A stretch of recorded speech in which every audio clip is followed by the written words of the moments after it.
Pada materi kali ini saya akan menjawab 3 buah pertanyaan yang Anda lihat di layar monitor ini. Pertama adalah, apakah broker itu dia memisahkan trader yang profitable ke model e-book, artinya e-book itu dia dilempar ke LP atau liquidity providernya, sedangkan yang tidak profitable itu ke model B-book atau dibandarin sendiri. Pertanyaan yang kedua adalah, apakah broker forex itu merampok trader? Ya, jadi saya kemarin itu lihat juga ada VT di TikTok yang mengatakan bahwa wah, broker forex itu ngerampok trader ya. Kita akan bahas juga ini pertanyaan ya teman-teman, karena ini penting sekali. Apa benar tuh ya? Jadi apakah benar broker forex itu merampok trader ya teman-teman ya? Oke, kemudian pertanyaan yang ketiga adalah, bagaimana jika seluruh trader profit? Apakah broker akan bangkrut? Jadi ini adalah ketiga pertanyaan yang akan saya jawab tuntas di presentasi kali ini. Jadi sebelumnya bisa tolong klik tombol like dulu ya, like, dan nanti jangan lupa di share ya teman-teman. Dan bagi yang belum subscribe, silahkan subscribe dulu. Oke, kita akan langsung mulai aja ya. Apakah broker retail itu dia menyortir trader untuk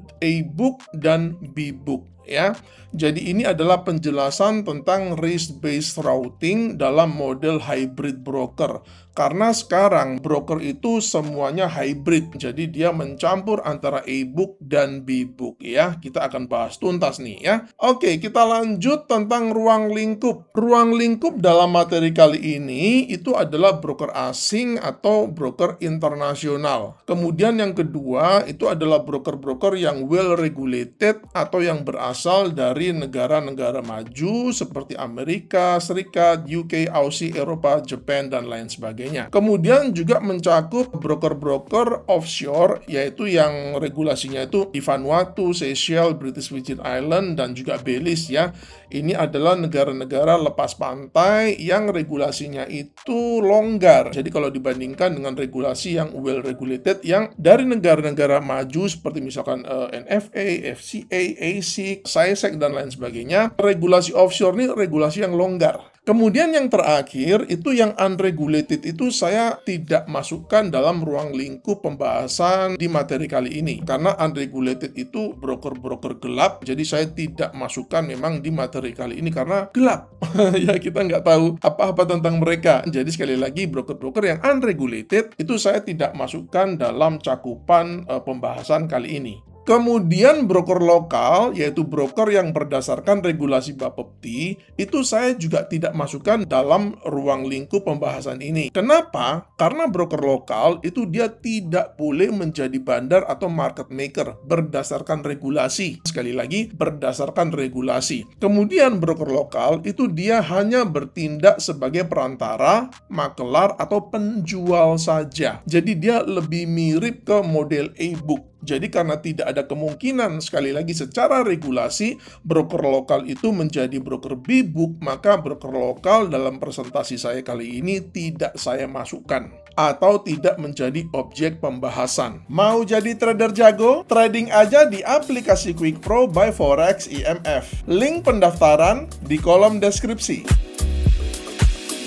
Sekarang kita masuk ke apa itu risk-based routing ya. Jadi risk-based routing itu adalah proses di mana broker retail itu dia memantau performa trader dan secara otomatis kemudian dia memutuskan apakah order trader itu akan diarahkan ke e-book, artinya diteruskan ke LP, atau b-book, artinya diproses secara internal oleh broker atau dibandarin sendiri. Tujuannya adalah untuk mengurangi risiko broker dan meningkatkan profitabilitas melalui segmentasi klien. Ini adalah ilustrasi e-book model atau biasa disebut juga dengan broker agent atau non-dealing desk atau NDD ya. Jadi ini broker yang orang seringkali bilang tuh bukan bandar. Jadi modelnya itu seperti ini. Jadi order itu dari trader, kemudian dia masuk ke brokernya, kemudian akan diteruskan ke liquidity providernya. Nah, perhatikan ya, cara order itu diteruskan, itu adalah broker ini dia melakukan hedging.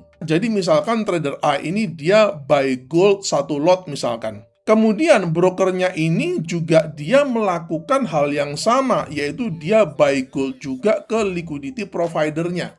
Jadi di hedging ya, jadi ini semacam copy trade gitu ya. Nah, beginilah cara bagaimana broker itu dia melakukan atau melempar order dari trader ini ke liquidity provider.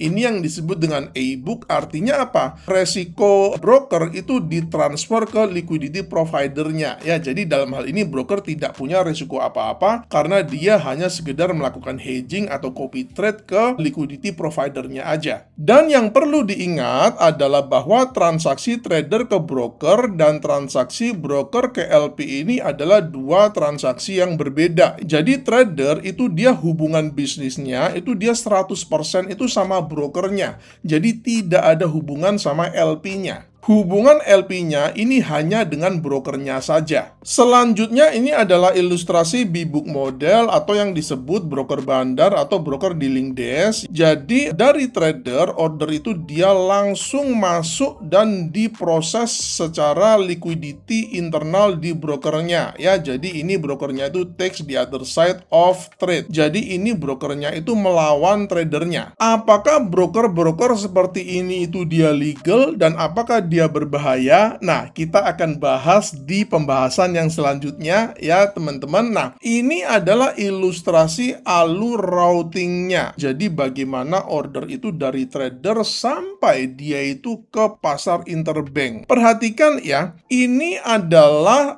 sebuah proses yang dia dimulai dari trader dulu of course ya. Jadi trader itu ketika dia melakukan order baik dia di platform MetaTrader, CTrader dan lain sebagainya, kemudian alurnya itu dia masuk ke broker.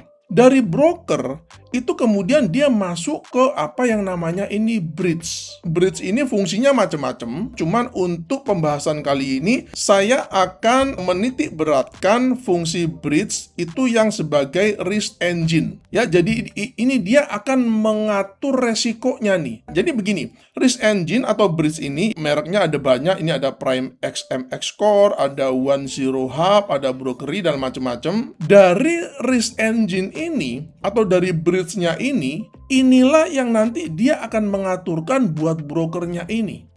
Mana trader yang gaya tradingnya itu profitable, mana trader-trader yang gaya tradingnya tuh ngawur, yang suka trading nggak pakai stop loss, yang over trade, yang tradingnya emosional, martingale, dan lain sebagainya.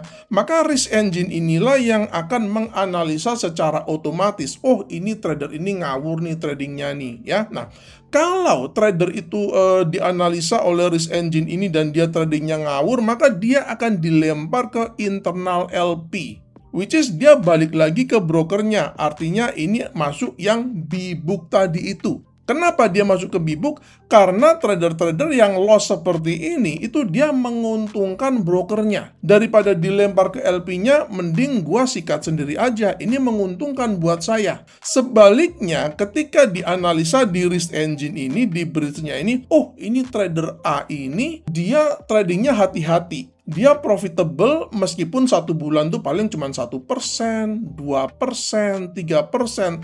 Tapi ini trader yang bagus, yang profitable. Ini dia tidak menghasilkan buat kita nih. Jadi kita cukup ambil spread sama komisi aja dari dia. Tapi sebagai counterpartinya itu kita lempar aja ke LP-nya, ke external LP. Oleh karena itu di sini ada external LP, di sini ada internal LP. Internal LP ya dia balik lagi sekali lagi diproses di brokernya ya. Jadi ordernya itu tidak masuk atau tidak dilempar ke LP eksternal. Sekali lagi bagi broker, bagi trader yang pintar tradingnya, smart trader ya, maka dia akan dilempar ke external LP ini. Nah, external LP ini namanya adalah prime broker. Contohnya ini ada Saxo Bank, ada LMAX, dan juga ada East Prime. Ini 3 saja contohnya, tapi ada banyak. Seperti inilah cara broker itu dia mengelola resikonya. Nah, kemudian dari prime broker inilah, nah ini sudah nggak ada hubungan nih, trader udah nggak ada hubungan sama sekali nih, teman-teman ya.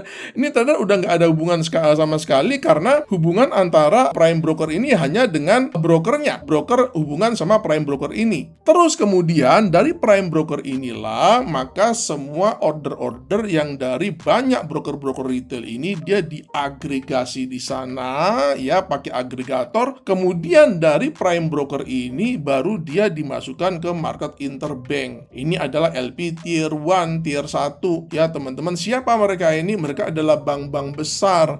Ya, ada JP Morgan, UBS, Citi, Barclays, HSBC, Deutsche Bank, Goldman Sachs, BNP Paribas, Bank of America, dan juga Standard Chartered. Nah, ini adalah LP yang terakhir nih, ini raja terakhir nih ya teman-teman ya. Ini adalah raja terakhir ya. Nah, dari sini saja kalau kita kembali ke pertanyaan apakah forex broker itu curang, apakah nanti kalau bagaimana kalau misalkan ada trader itu profit semua, apakah brokernya itu bangkrut? Tidak semudah itu, Ferguson. Jadi broker, apalagi prime broker, apalagi interbank ini, itu dia sudah punya cara bagaimana mengelola resiko. Jadi Anda sebagai trader tuh nggak usah GR ya, duit Anda tuh seberapa sih? Kecil banget buat mereka-mereka ini ya. Kalau kita di prime broker aja, mereka 1 bulan itu ya teman-teman ya, volumenya aja bisa ratusan miliar US dollar ini Saxo Bank dan teman-temannya ini ya. Bahkan ada yang bisa dalam 1 bulan tuh mencapai 1 triliun US dollar ya. Jadi Anda nggak usah mikir yang macem-macem deh, bahwa kalau semua trader profit lalu brokernya bangkrut. Broker nggak ada urusan juga kalau dia pakai yang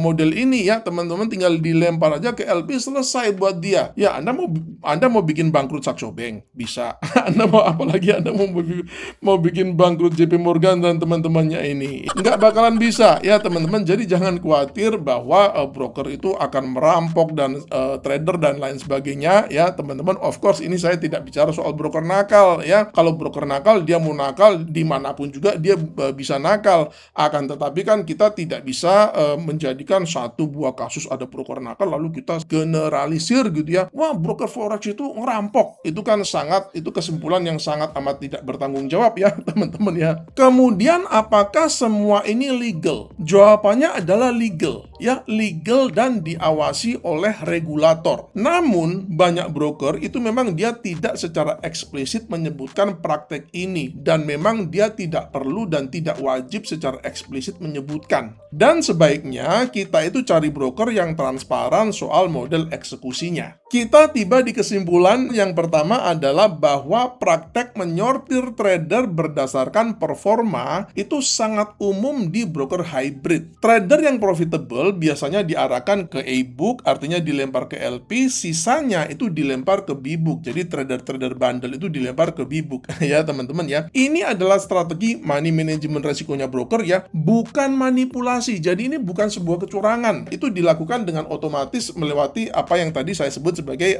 risk engine itu tadi ya. Kemudian yang kedua, bisnis forex adalah bisnis yang sangat kuat secara fundamental model bisnisnya. Jadi tidak ada alasan bagi broker untuk merampok trader karena sudah sangat profitable. Kemudian yang ketiga, kemungkinan broker bangkrut karena trader profit semua itu sangatlah kecil kemungkinan, jadi tidak perlu dikhawatirkan. Terakhir ini rekomendasi dari saya ya teman-teman, carilah broker yang well regulated atau punya regulasi yang bergengsi minimal 1 ya, yaitu NFA, FCA, SISEC atau ASIC. Kemudian yang kedua, carilah broker besar yang reputasi internasionalnya itu baik. Dan kemudian yang ketiga, deposit itu secukupnya saja, tidak perlu seluruh modal Anda depositkan semuanya ya.